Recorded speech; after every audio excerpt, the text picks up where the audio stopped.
My name is Megan Dion. I am the Public Art and Artist Program Specialist with the Nebraska Arts Council, and welcome to the Fred Simon Gallery, which is located in the Nebraska Arts Council offices in the Old Market in Omaha, Nebraska. The Nebraska Arts Council is a state agency that offers programs, grants, and opportunities that foster creativity across the state. One of our programs is the Fred Simon Gallery. We feature exhibitions by artists dealing with all different content mediums from all over the state.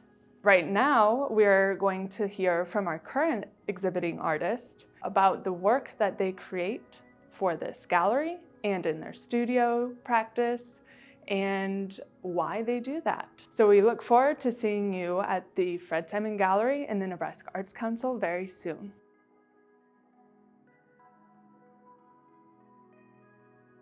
Hello, my name is Oria Simonini. I am one of two artists who are showing at the Fred Simon Gallery for our exhibition called In the Patterns of Being. I am a Hispanic artist based here in Omaha.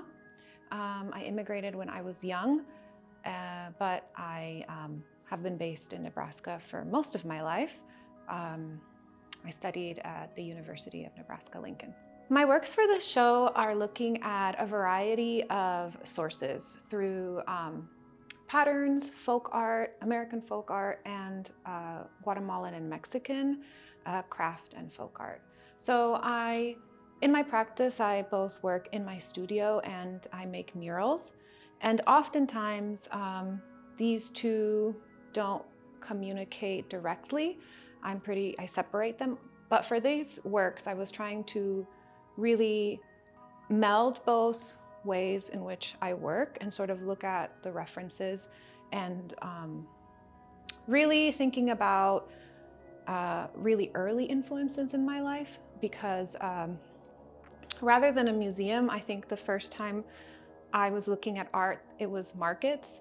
So this was a lot of textiles, a lot of crafts, a lot of ceramics, and just objects that both have function and also are deeply tied to history, traditions, and sort of have a lot of information that is melded and thread into this, piece of art that has oftentimes is utilitarian.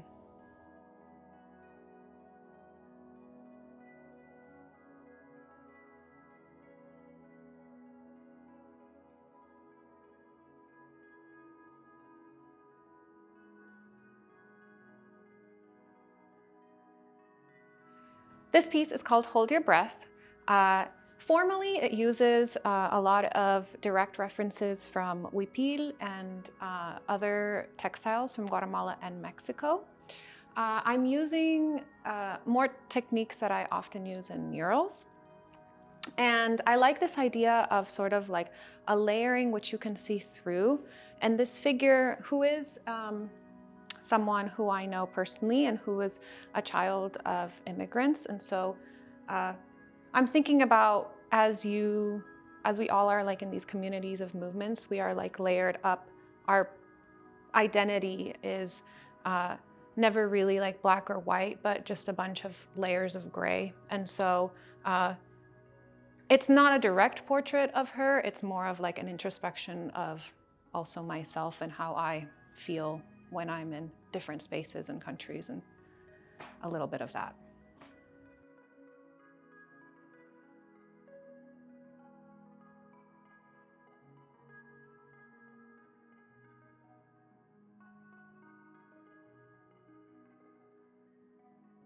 This piece is called Decorated Daydreams. A few of the pieces in this show, I was really just looking at American folk art, and of these very decorative pieces. I think sometimes personally, I struggle when I make work that I think falls too under decoration and not like official standing, this is a work of art. But what I admire about folk art is that it is like proudly in both, sort of holding space for all of that. And so I was just like studying, I really like these really funky kind of abstract flowers that comes up, especially in like Dutch and I think other European influences. And so I was kind of just like looking at those and just making these pieces sort of in a free hand and kind of like making it up as I go. So I paired sort of the more like graphic flowers and floral motifs with a more of like realistically drawn bird.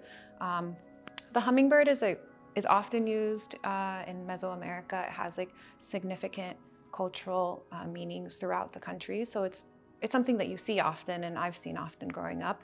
And this is a great example of how we kind of each separately made our work for this show, but there's a lot of conversation that is happening that can be seen through formal elements. So the sort of inclusion of both something very graphic and orderly and something more natural and maybe, you know, can be seen as chaotic is something that's actually can be seen in all of our works.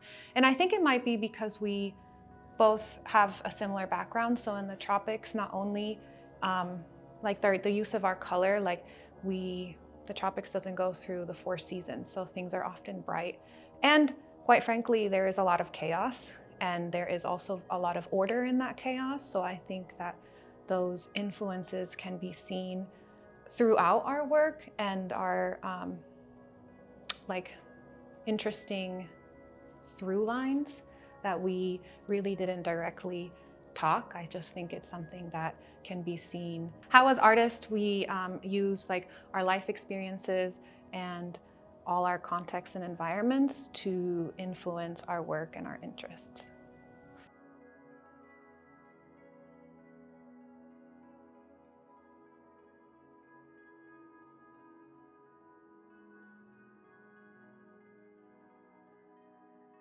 This piece is called Flores and Birds.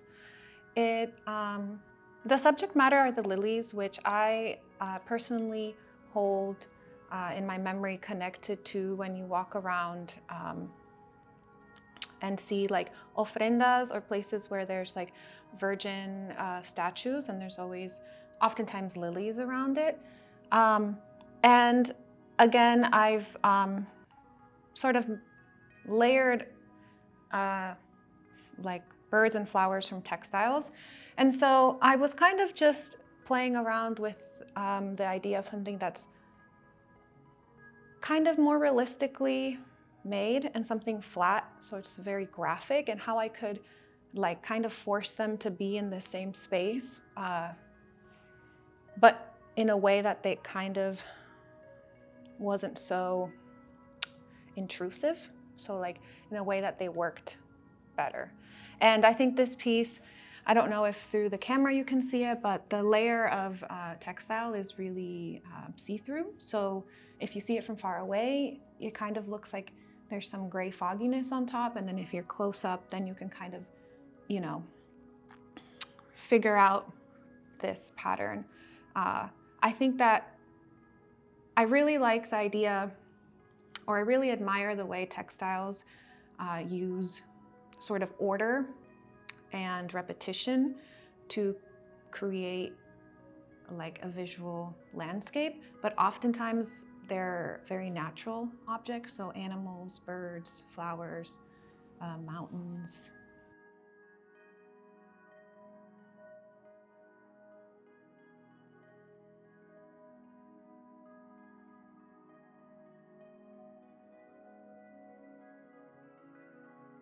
Thank you so much for watching. I would invite you all to come see the show in person if you can.